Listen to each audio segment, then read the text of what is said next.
دمسون كورا سماعتنا زرزر زينا النهم قدما منيسر إثيوبيا أبي أحمد هاجرهم بوديت عالم لخم مع عبل نقفيتها تحالف بمهلاوة أفريقياويان أبغون إثيوبيا أو قبلوا تصويعهم قدما منيسر أبي ولن تنياتات من سيات أبسهم زي أبزس معوا مدرون زعبين زناسن أبلع إثيوبيا أنت زمتون هاجرهم جن زخانة عنتوت أو كم زيت بالأفليت أمالهم أبزوان أبلع إثيوبيا زقبر زلت عنتو كل زحالف التاريخ زرقم زلو يمثل كله حدا فلوت ناي ساينس مفرو انت زاربه مالو اسكندر فريوي كابدي سابا نزصبصاب لي يخلنا صباح ملؤ تحستو حيزنا لكم كنقربينا يونايتد ستيتس حاويسو حدا أبل هاجرات بايتو تصط حبرات منغستات نغونص تግራይ سعيبو زحازو مرغصي زوقسو إثيوبياويانن تولد إثيوبياويانن لوم معلتي سلاماو سلف غيروم USA encourage democracy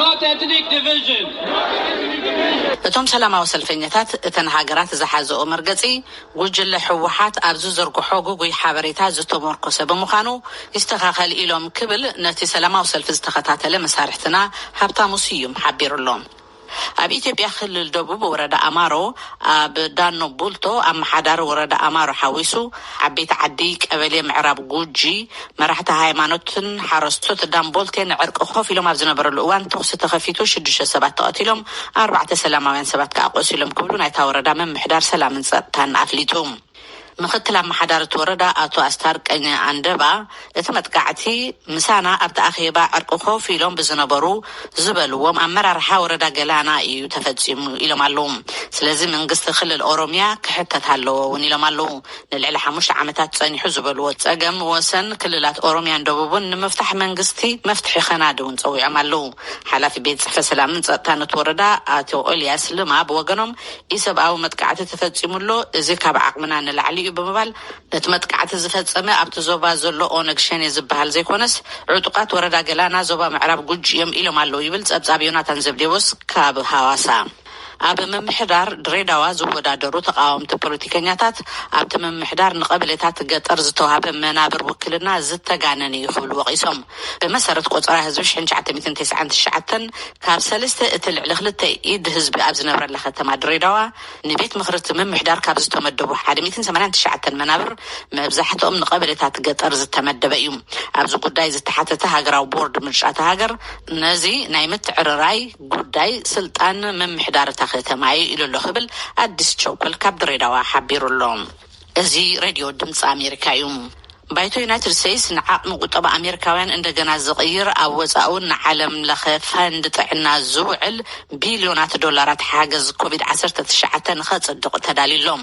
ክታበት ኮቪድ-19 ኣብ ዓለም ኣብ ዝዝርግሓሉ ዘሎን ኣብዚ ኣብ ዩናይትድ ስቴትስ መጠን ዝተኸትቡ 10 ሚእታዊ ኣብ ዝበፅሓሉን ኣብ ዝእዋን እዚ ዲሞክራት ነቲ ለበዳ ንምቅላስ ዝኽእል ውሳኔ ንምሕላፍ ይንቀሳቐሱለዉ እዚ 1.9 ትሪልዮን ዶላር ንኢኮኖሚ ዩናይትድ ስቴትስ እንደገና ዝቐርጽን ዳርጋ ኣብ 100 ዓመት እቲ ዝዓበየ ጸረ ድኽነት ሓገዝን ተባሂሉሎም ሪፓብሊካውያን እዚ ካብቲ ለበዳ ሰጊሩ ብዙሕ ጉዳያት ዝሓዘ እዩ ብምባል ተቃዊሞም ኣለዉ ኢኮኖሚ ዓለም ኣብ 2021 ዓመተ ምህረት ብዝለዓለ ከዓቢዩ እዚ ከዓ ሃገራት ካብ ጽልዋ ለበዳ ኮሮና ቫይረስ በብቁርብ ይወጻ ስለ ዘለዋ ይኽብል ውድብ ምትሕባር ኢኮኖሚን ልምዓትን ዓለም ኣፍሊጡ እቲ ኣብ ፓሪስ ዝመደብሩ ዓለም ለኸ ትካል ከም ዘፍለጦ ኣብዚ ዓመት እዚ ዓለማዊ ኢኮኖሚ ብ5.6 ሚእታዊ ከዓቢዩ እዚ ከዓ ካብቲ ኣብ ዝሓለፈ ወርሒ ታሕሳስ ተንቢዎ ዝነበረ 4.2 ሚእታዊ ኣዝዩ ዝሐሸ ምዃኑ ገሊጹሎም እዚ ሬድዮ ድምጽ አሜሪካ እዩ ካብ ቱኒዝያ ተበጊሶም በባሕሪ ሜዲተራንያን ኣቢሎም ናብ ጣልያን ላምፓዱሳ ንምስጋር ዝፈተኑ ፍልሰተኛታት ጀልብኦም ብምጥሓላ ብውሕዱ 39 ከም ዝሞቱን ሓለውት ወሰናስን ባሕሪ 105 ከዓ ከም ዘድሓኑ ሚኒስትር መከላኸሊ ቱኒዝያ ኣፍሊጡሎም ካብ ቱኒዝያ ከይወፃና ፖሊስ ቱኒዝያ በማሕበራዊ ሚድያ ንመንግስቲ ዝወቕሱን ተቃውሞ ሰልፍታት ክካየድ ዝፅውዑን ይኣስሮም ኣለኽሉ ጉጅለታት ተሓለቕቲ ሰብኣዊ መሰላት ይገልጽለዉ ብመሰረት እቲ ዝበፅሓና ጸብጻብ ድሕሪ 10 ዓመታት ዝገበረ ጽድያ ዓረብ ተባሂሉ ዝፅዋዕ ንዲሞክራሲ ዝፅውዕ ዝተኻየደ ተቃውሞታት ቱኒዝያ ኣብ ማእሰርቲ ጸሓፍቲ ኢንተርኔት ትርከባላ ኣብዚ ዓመት ጥራይ ዛጊድ 50 ዝኾኑ ተኣሲሮም ኣለዉ ተሓለቕቲ ቱኒዝያ ሰበስልጣን ነቲ ቅድመት ጽዲ ዓረብ ዝነበረ ሕጊ ይጥቀሙሉ ኣለዉ ይብሉ። እቲ ሕጊ ከዓ ንነጻነት ኢንተርኔት ዘስግን እቶም ተጻሪፎም ወይ ከዓ ንኻልእ ሃዊኾም ዝበሃሉ ክሳብ 2 ዓመታት ዝኣስር እዩ። ሰበስልጣን ቱኒዝያ ብዛዕባ እዚ ምላሽ ክህቡ ተሓቲቶም ምላሽ ምሃብ ኣብዮም ኣለዉ ይብል ጸብጻብ ኒኮላ ዲያሎ ካብ ቱኒስ። ኣብ ቀረባኒ ኢራቅ ዝበጽሑ ርእሰ ሊቃነ ጳጳሳት ፍራንሲስ ትማሊ ኣብ ዝሃብዎ መግለጺ ህዝቢ ሃገር ብሰላም ናይ መንባር መሰል ኣለዎ ኢሎም ንሰራሕትን ኣሰጋገርትን ሸየጥትን ኣጽዋራት ከዓ ኣሸበርቲ ክብሉ ብምጽዋዕ ኣውጊዞሞም ኣለዉ። ናብ ሊብያ ክንሰግር ቀዳማይ ሚኒስትር ኮይኖም ዝተሰየሙ ዓብደልሓሚድ ደዲባህ ንኣባላት ፓርላማ ሃገሮም ኣብቲ ንፈለማ ግዜ ብሓድነት ዝተኣከበ ዋዕላ ትማሊ ኣብ ዘስምዕዎ መደረ ኩናት ሕድሕድ እቲ ሃገር ንኸብቅዕ ኣብ ምግባር ንመንግስቶም ክሕግዙ ጸዊዖም ኣለዉ። ኣብ ማይነማር ዘሎ ምሸት ምዕዛው መርበብ ሓበሬታ ወይ ከዓ ኢንተርኔት ኣብ ዙርያ ዓለም ኣብ እዋን ቅልውላው መንግስታት ዝጥቀምሉ ስትራቴጂ እዩ። ዋጋ ግን የኽፍል እዩ ይብል ጸብጻብ ሚሸል ኩን ገብረ መድህን ከቕርቦ እዩ። ማር ኩልሻ ምሸት አገልግሎት ኢንተርኔት ተዓጽዎ ሰባት ኢንተርኔት ተኸፊቱ እንተኾይኑ ንግሆ ተላዒሎም ኣብ ስልኮም የረጋግጹ። ሽዑ ኣሽሓት ሰባት ሲፎን ብዝተባሃለ ኣፕሊኬሽን ተጠቂሞም እቲ ወታደራዊ ጁንታ ዝዓጽዎም ከም ፌስቡክ፣ ትዊተርን ካልኦት ማሕበራዊ ሚድያታትን ምጥቃም ይጅምሩ። ፕሬዚዳንት ሲፎን ሚካኤል ሁል ካብ ቶሮንቶ ካናዳ ከም ዝገለጽዎ ሰባት ሲፎን ንምጥቃም ክሸባሸቡ ከም ዝርእዩ ሓቢሮም። ሲፎን ከም ቪኦኤ ምስ ዝኣመሰላ መራኸቢ ማዕኸናት ይሰርሕ። ንሶም ብስካይፕ ኣብዝሃብዎ ቃለ ምልልስ ከምዚ ኢሎም The number of occurrences is unprecedented and then from our point of view, from Sifon's point of view, ናይቶም ክስተታት በዝሒ ቅድሚ ሎሚ ተራእዩ ዘይፈልጥ ክኸውን ከሎ ብወገንና ክንሪኦ ከለና ኔትወርክ ናብ ንቡር ክምለስ ከሎ ከይተረፈ ናይ ሲፎን ኔትወርክ ንምጥቃም ዘለዎም ድልየት ክንርኢ ከለና ሓዱሽ ፍጻመ እዩ እዮም ኢሎም። ዝሓለፈ ወርሒ ስልጣን መንግስቲ ዝተቆጻጸረ ወታደራዊ መንግስቲ ማይንማር ብዝለዓለ ደረጃ ኢንተርኔት ዝዓጽወሉ ምክንያት ንጹር ኣይኮነን። ምዕጻው ኢንተርኔት ኣብ እዋን ቅልውላው ጸጥታ ንምሕላው ጠቃሚ እዩ። ስልጣን ካብ ዝቆጻጸር ኣትሒዙ ኣብ ማይንማር ተቃውሞታት ተላዒሎም ዓሰርታት ሰልፈኛታት ተቐቲሎም እዮም። ኣብ ዩኒቨርሲቲ ካሊፎርኒያ ፕሮፌሰር ዝኾኑ ዴቪድ ካዬ እቲ ጸገም ኩሉ ዓይነት ኢንተርኔት ምዕጻው ካሊእ ነገር ንምፍጻም ኣቐዲሙ ዝውሰድ ናይ ምእሳር ሓይሊ ናይ ምጥቃም ሰላማውያን ሰልፈኛታት ናይ ምእሳር ስጉምቲ እዩ ይብሉ። ኣብ 2020 ኣቆጻጽራ ፈረንጂ ኣብ 29 ሃገራት 155 ምዕጻዋት ኢንተርኔት ከም ዘጋጠመ ኣክሰስ ናው ዝተባሃለ ዘይመንግስታዊ ጉጅለ ተሓላቒ ዲጂታል መሰላት ይገልጽ። ከም ማይንማር ኣብ ዝኣመሰለ ሃገራት ምዕጻው ኢንተርኔት ብቁጠባ ዋጋ የኽፍለን፣ ፖለቲካዊ ሓደጋ ድማ ኣለዎ። ገብረ መድህኔ ካብ ሲልቨር ስፕሪንግ ሜሪላንድ። ነመስግነካ ገብረ። ዜና በዚ ተፈጺሙሎም።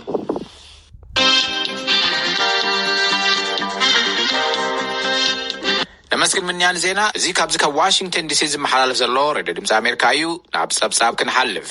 ሴኔተራት ዩናይትድ ስቴትስ ጂም ሪችን ቤን ካርዲያንን ነቲ ኣብ ኢትዮጵያ ክልል ትግራይ ተፈጢሩ ዘሎ ጎንፂ ብሰላማዊ መንገዲ ክፍታሕ ዘተባብዕ ምስ መሳርሕቶም ተጸንቢሮም ደጊሞም ከልዕልዎ ምዃኖምን ባንክ ዓለም ነቲ ኢትዮጵያ ገጢምዋ ዝርከብ ዝተፈላለዩ ፈተናታት ብቀረባይ ይከታተሎ ኣለኹ ክብል ኣብ ዝሓለፈ ሰሙን ዘውፅኦ መግለጽን ጠሚራ ሳራ ፍስሓየ ብከም ዝስዕብ ክተቕርቦ እያ።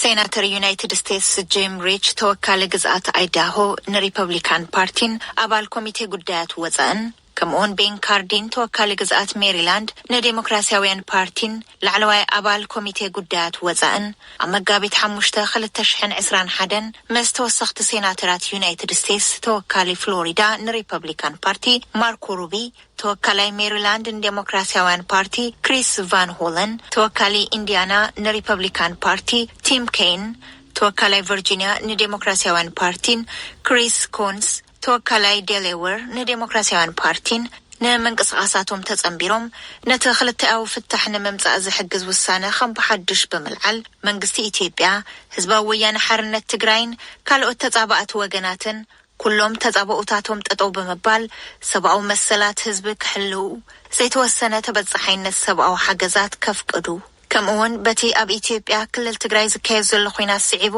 ዝተፈጸሙ ዘይተዘርበሎም ግፍዓዊ ተግባራት እንትሃልዮም ምስ ነጻን ዘይወገናውን መርመርቲ ብምትሕብባር ከጋልጹ ጸዊዖም።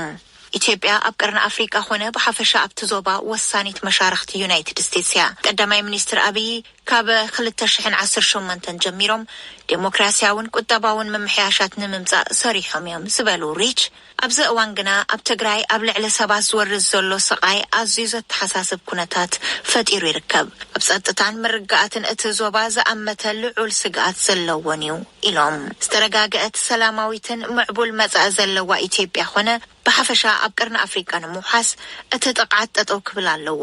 ሰብኣዊ መሰላት ዝጥሕሱ ዘለዎ ኣካላት ተሓተቲ ክኾኑ ከምኡውን ሃገራዊ ዕርቂ ክጅመር ይግባእ ኢሎም ኣብ ኢትዮጵያ ዘሎ ጎንፂ ብዝለዓለ ብርኪ ተባኢሱ ንህዝብን እቲ ሃገር ክትሃንጾ ጀሚራ ንዝነበረ ዴሞክራሲን ዓብይ ስግኣት ኮይኑ ይርከብ። እቶም ተፈጺሞም ዝተባህሉ ጥሕሰታት ሰብኣዊ መሰላት ኣዝዮም ዘተሓሳስቡን ዕሽሽ ክበሃሉ ዘይኽእሉን እዮም። ብምዃኑ ኩሎም ወገናት ነዚ ጎንፂ ብቕልጡፍ ኣቋሪጾም ንኽብርን ድሕንነትን ህዝቢ ጠጠው ክብሉ ይግባእ። ኣብ ኢትዮጵያ ኣብዚ ጉዳይ ዝሳተፉ ዘለው ኩሎም ወገናት ንሓንሳብን ንመወዳእታን ኣብ ክቢ ጠረጴዛ ኮፍ ኢሎም ብሰላማዊ መገዲ ጸገሞም ክፈትሑ ኣለዎም። መንግስቲ ኢትዮጵያ ምስ ዩናይትድ ስቴትስ ብምትሕብባር ኣብዞም ስግኣታት ብምርድዳእ ሂወት ኣድሕን ሓገዛት ናብቲ ኣዝዩ ዘድልዮ ማሕበረሰብ ክባጻሕ ክሰርሕ ተስፋ ይገብር ክብሉ እቶም ሰናተራት ነቲ ምንቅስቃስ ምጽምባሮም ኣፍሊጦም። እዚ ከምዚሉ እናሃለወ ቅድሚ ሒዶት መዓልታት ተወካሊ ኦክላሆማ ንሪፐብሊካን ፓርቲ ሴናተር ጂም ኢንሆፍ ምስ ቀዳማይ ሚኒስትር ኢትዮጵያ ብዛዕባ እቲ ኣብ ክልል ትግራይ ዘሎ ኩነታት ተዘራሪቦም ልዑል ተስፋ ዝህብ ምላሽ ረኺበ ክብሉ ኣብ ትዊተሮም መጽሓፎም ዝዘከር እዩ። ንሶም ቀዳማይ ሚኒስትር አብይ ናብ ክልል ትግራይ ዝኣቱ ብፍላይ ተበጻሕነት ዓለም ለኸ ትካላት ተራድኦ ዘዕቢ ስጉምቲ ከም ዝወስዱ ነጊሮምኒ። ኣብ 2018 ቀዳማይ ሚኒስትር አብይ ካብ ዝተመርጹሉ እዋን ጀሚሮም ንለውጢ ዝጽዕሩ መራሒ እዮም ኣብ ኢትዮጵያ። ርግጸኛ በቲ ስራሖም ዞባዊ ምርግጋእትን ምዕባልን ከም ዘቐጽሉ ይብል እቲ ኣብ ትዊተር ዝጽሓፍዎ። ብኻልእ ወገን ባንኪ ዓለም ነቲ ኣብ ኢትዮጵያ ወሪዱ ዘሎ ዘይምርግጋእት ኣመልኪቱ መጋቢት 5 2021 መግለጹ እዩ። ኢትዮጵያ ኣብዚ እዋን ፈተንቲ ኩነታት ገጢምዋ ይርከብ። እቲ ኢትዮጵያ ገጢምዋ ዝርከብ ህውከት ዝሕዝንን ኣዝዩ ዘተሓሳስብን እዩ ዝበለት መግለጺ ከምዚኦም ዝበሉ እናተደጋገሙ ዝመጹ ዘይምርግጋእት እቲ ሃገር ኣብ ቀረባ ዓመታት ኣመዝጊባቶም ዝነበሩ ቁጠባውን ማሕበራውን ምዕባለታት ልምዓት ዘበላሹ እዮም ኢሉ እቲ መግለጺ። ከም ልምዓታዊ ትካል ዕላማ ጉጅለ ባንኪ ዓለም ኣብ ዝለዓለ ብርኪ ድኽነት ዝርከብ ህዝቢ ብምሕጋዝ ካብ ድኽነት ክናገፍን ህዝቢ ኢትዮጵያ ምስ ሓበራዊ ምዕባለ ክላለን ዘጽዕር እዩ። ኣብ ዝሓለፉ 10 ዓመታት ብናትና ኢዳእታውነት ኢትዮጵያ ኣብ ወሰንቲ ሰብኣዊ ምዕባለታት ሩኡይ ለውጢ ከተምጽእ ሓጊዝዋ እዩ። ንመባእታ ብርኪ ትምህርቲ ዝምዝገቡ ብ4 እጥፍ ወሲኹ፣ ሞት ህጻናት ብፍርቂ ቀኒሱ፣ ከምኡውን ኣገልግሎት ጽሩይ ዝስተ ማይ ዝረኽቡ ቁጥሪ ሰባት ብዕጽፊ ምዕባዩ ካብቶም መርኣያታት እዮም።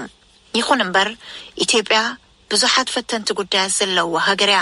ብምዃኑ ካብ ግዜ ናብ ግዜ እናወሰኸ ምስ ዝኸይድ በዝሒ ቁጥሪ ህዝባ ዝመጣጠን ምዕባለ መነባብሮ ንምምሕያሽ ሓገዝ የድልያ። ኣብዚ እዋን ቁጥሪ በዝሒ ህዝባ ልዕሊ 112 ሚሊዮን በፂሑ ይርከብ። ባንኪ ዓለም ኣብ ውሽጣዊ ጉዳያት ኣባል ሃገራት ናይ ምእታዊ ስልጣን የብሉን። ኮይኑ ግና መምርሕታት ሰብኣዊ መሰላት ብግልፂ ኣብ ከባቢያውን ማሕበራውን ቅርጽና ዝተኻተቱ እዮም። ከም መጠን ኣባል ጉጅለ ልምዓት ተራድኦ ንድሕንነትን መሰልን ኩሎም ኢትዮጵያውያን ኣመልኪትና ምስ ዝምልከቶም ሰበስልጣናት ምዝርራብና ክንቅጽል ኢና ኢሉ